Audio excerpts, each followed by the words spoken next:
Frederick Jones was born in Covington, Kentucky in 1893. His father, John Jones, was a poor Irish railroad worker, and his mother was black.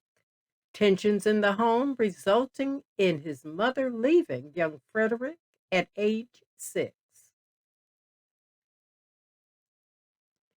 While his father struggled to earn a living for them, Frederick was often cared for by a Catholic priest, Father Ryan in Cincinnati, Ohio. Father Ryan took Jones in at age 8. 2 years later, his father, John Jones, died. Clearly a smart student, Jones left school after sixth grade at age 11. Living in Cincinnati, Jones worked odd menial jobs, including a janitor at a garage. By age 14, Jones was working as an automotive mechanic and he excelled enough to earn the position of garage foreman. Jones displayed both natural mechanical ability and had an inventive mind.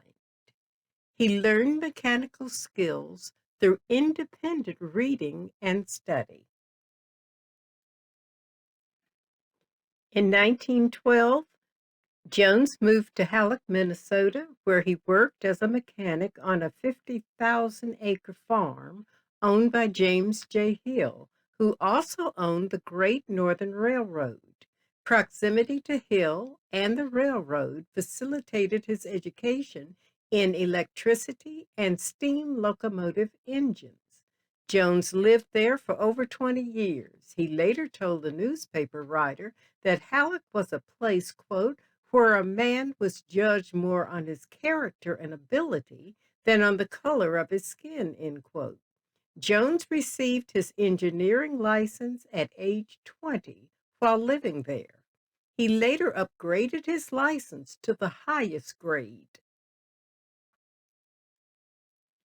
World War I saw Jones serve in an all-black unit until his mechanical skills were noted. He was promoted to sergeant and assigned work as an electrician, including teaching other soldiers. Jones performed the wiring necessary to equip his camp with electricity, telegraph, and telephone services. He was also handy with machine repairs. After his Army service, Jones returned to Halleck. He worked as a mechanic while learning about electronics. He built a transmitter for the town's first radio station. He also invented a device to combine sound with motion pictures. This attracted the attention of local entrepreneur Joseph A. Numero of Minneapolis, Minnesota. Numera owned Ultraphone Sound Systems, Inc., a company that manufactured audio equipment, later renamed Cinema Supplies, Inc. He hired Jones in 1927 as an electrical engineer to improve the audio equipment made by his firm. Jones worked on converting silent movie projectors into audiovisual projectors. Jones also patented a ticket dispensing machine for movie theaters. Numera sold his movie sound equipment business to RCA and formed a new company in partnership with Jones as vice president. The U.S. Thermal Control Company was later named Thermo King Corporation. Around 1938, Numera asked Jones to work on designing a truck refrigeration unit. Jones designed the portable air cooling unit for trucks, carrying perishable food to prevent spoilage. The Model A refrigeration equipment was attached to the undercarriage of trucks. Chilled air was transported to the inside of the trailer via refrigerant tubing. Because Model A was too heavy, Jones later developed the Model B. The Model B was smaller and lighter, but not durable. In 1941, Jones completed development of the Model C, which was mounted to the front of the truck. It was compact, light, and withstood road travel vibrations. The Thermo King transformed the shipping and grocery businesses. Grocery chains were now able to import and export products that previously could only have been shipped as canned goods. As a result, the frozen food industry was born, and for the first time, consumers could enjoy fresh foods from around the globe, making U.S. Thermo a multi-million-dollar company by 1949. During World War II, a need for units to store blood serum for transfusions and medicines led Jones into further refrigeration research. For this, he created an air conditioning unit for military field hospitals and a refrigerator for military field kitchens. Jones' portable cooling units were important during the war, saving many lives. Over the next few years, Jones would invent more and more innovative machines. By 19, he had built and driven several cars in racing exhibitions and soon became one of the most well-known racers in the Great Lakes region. When a doctor he worked for complained that he had to wait for patients to come into his office for x-ray exams, Jones created a portable x-ray machine that could be taken to the patient. To make ends meet, Jones often aided local doctors by driving them around for house calls during the winter season. When navigation through the snow proved difficult, Jones attached skis to the undercarriage of an old airplane body and attached an airplane propeller to the motor.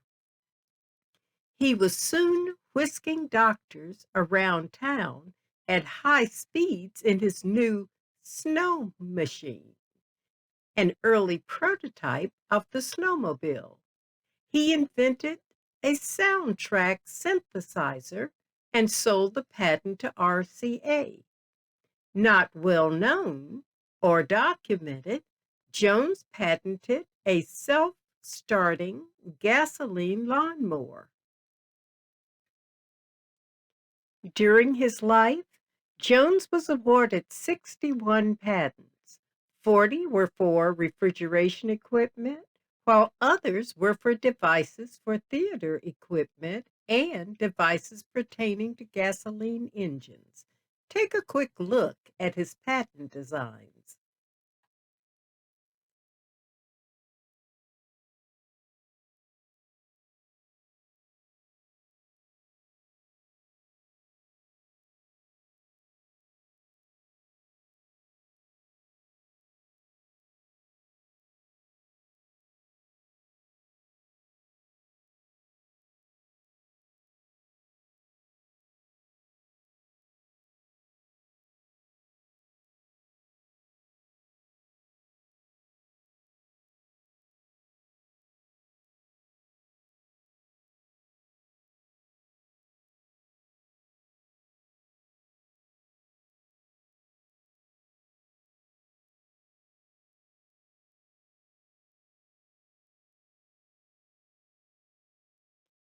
In 1944, Jones became the first Black American to become a member of the American Society of Refrigeration Engineers.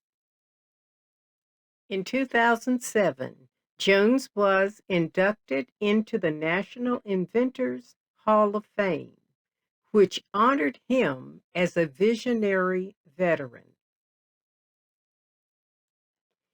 In 1991, the National Medal of Technology was awarded to Frederick M. Jones by President George Bush. Jones was the first Black American to receive the award. Frederick Jones died of lung cancer in Minneapolis in 1961. In an obituary in the Saturday Evening Post, it was said, quote, most engineers start at the bottom of a project and work up, but Fred takes a flying leap to the top of the mountain and then backs down, cutting steps for himself and the rest of us as he goes, end quote. Jones continued filing for patents almost up until his death, receiving his last patent in February 1960.